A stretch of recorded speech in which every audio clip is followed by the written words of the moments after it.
Good morning, everyone. Today what I want to share with you is basically the first step of either starting your relationship with God, coming back in your relationship with God, changing your relationship with God, or figuring out how to get back to God. Because a lot of times you meet people who grew up going to church, or they grew up religious, is what I'm going to say. And then they quit going because they felt like there was a lot of hypocrisy and they didn't want to have anything to do with it. So really, if you want to get to know God, what is the first step? How do you do that? So what I'd like to share with you, and you're going to need to read this whole section yourself, but in Romans chapter 1, and section is 18 through 32, it talks basically about God's wrath against sinful humanity and what was the downfall of man. How did we get to where we're at? How do you get to where you're struggling with your sin, and how do you get over it, basically? And the thing that hit me one day a few years ago is verse 21. It says, "For although they knew God, they neither glorified him as God nor gave thanks to him, but their thinking became futile and their foolish hearts were darkened." And that was a huge wake-up call for me, because if you read this whole section of verses, it talks about how it says God handed them over, and then he handed them over again, and then he handed them over again. And it's like the sin just keeps increasing. Things just keep getting worse. Your problems keep getting worse. They don't keep getting better. So if you start, let's use an example. Let's say you start drinking a little bit with your friends and partying a little bit. And then you start doing a little bit more and a little bit more and a little bit more. And before you know it, you are drinking on your own without your friends. You're drinking alone. You become addicted to it. And that's how sin is. Sin just increases. So what's the answer? How do we get out of it? How do we have that relationship with God and get over ourselves and get over our sin? This is it. This is how you do it. Is this verse talks about how, number one, it says the reason why they kept going the way they were going, down the path they were going, is because, number one, they did not glorify God. And number two, they did not give him thanks.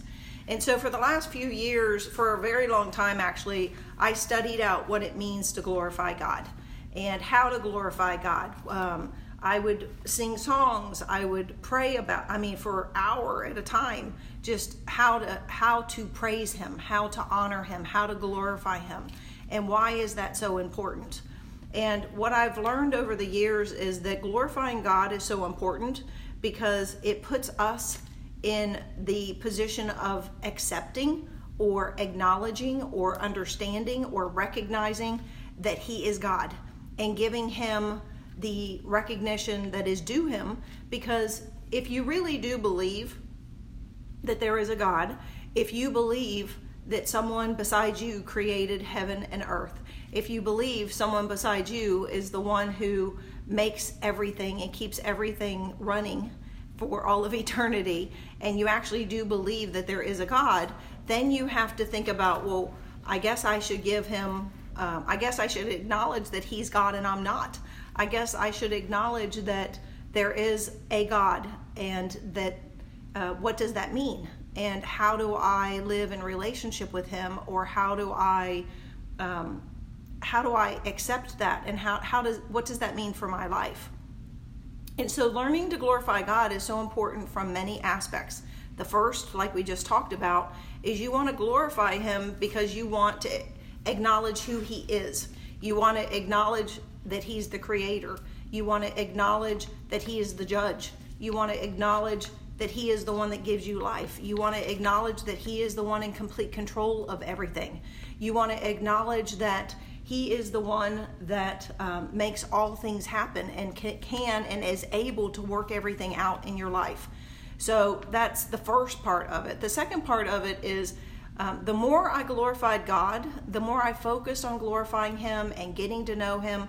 And I would sit and I would thank him for the stars and the moons and the depths of the sea and every little creature. Everything I could think of really is what I would start praising him about, or glorifying him about, or thanking him about. Because I was just trying to wrap my head around, what does this mean? How does this work? How do you actually glorify him? And starting with your mind, taking the time, just for example's sake, take 30 minutes tomorrow morning, or this morning if you have time. Take 30 minutes and just sit and think about him. Think about who he is. Think about what he has created. Think about all the things that he has worked out. Think about every little creature. Think about the galaxies, the Milky Ways, the other planets.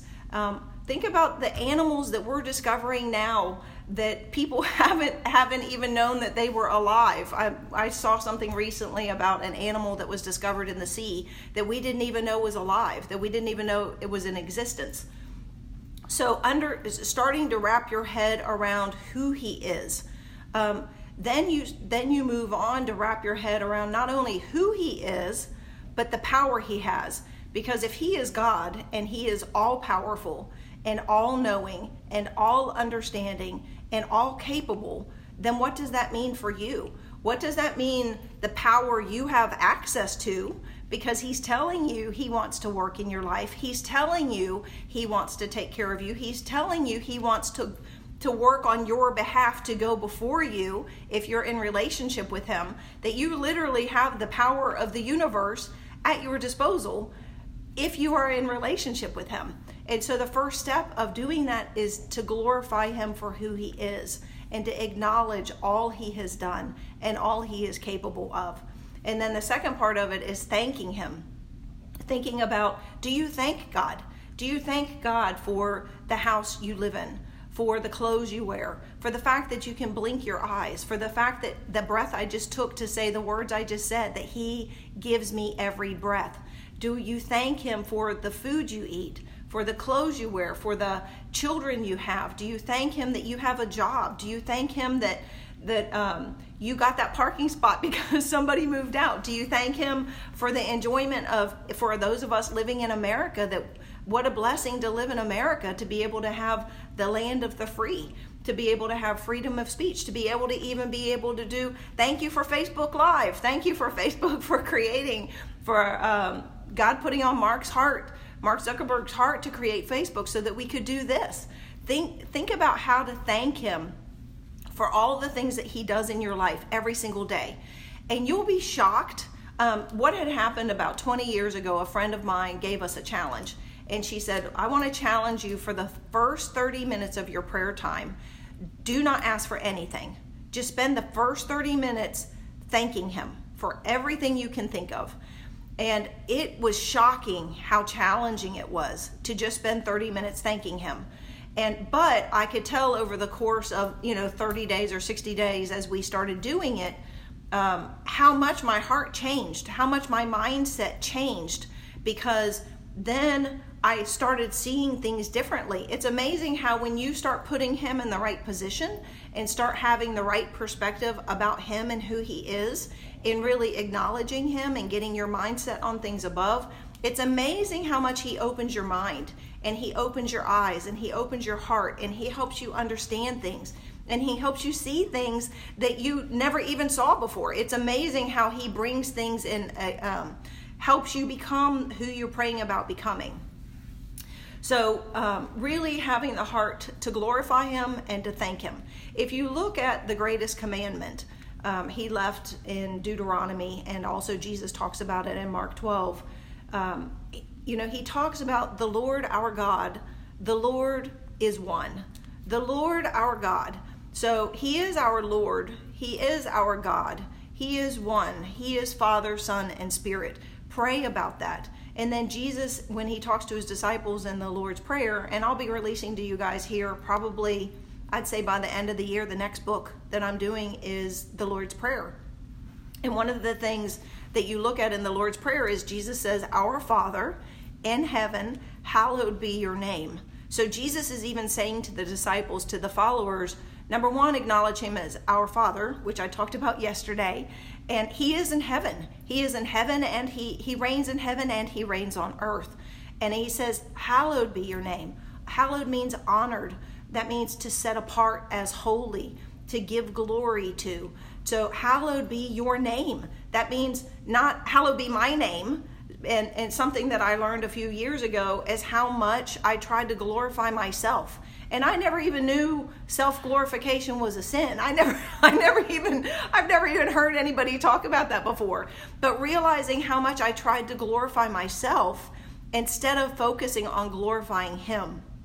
And when I had that mind shift and I had that heart shift, and everything about me became, how can I glorify Him and not try to glorify myself? He has blown it out of the water. And for those of you who know me personally, who are my friends or who have been in relationship with me here in the Dallas area or my family, you have seen the way God has transformed my life. Many, many, many of you have mentioned about how different I am and how amazingly God has blessed my life. Well, this is why He's blessed my life. He blessed my life because my heart and my focus is all about how can I glorify You? How can I do everything, every word, every deed, every action, every single thing in my life, every single day?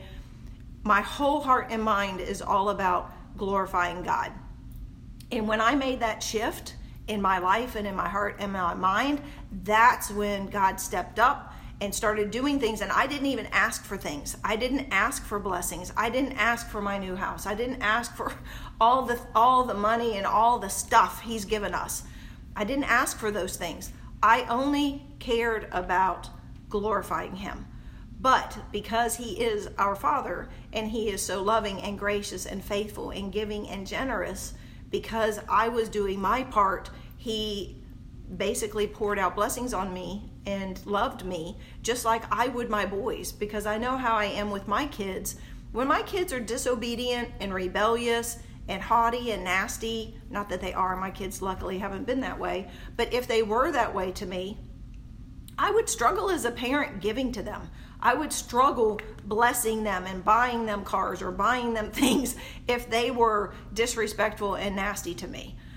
And same with God. It's like, why do we think that we can live our lives in a way that is disrespectful or dishonoring or nasty, and then expect, or get an attitude when He doesn't give us the new job, or when He doesn't bless our marriage, or when He doesn't, whatever it is that you're wanting or that you're desiring.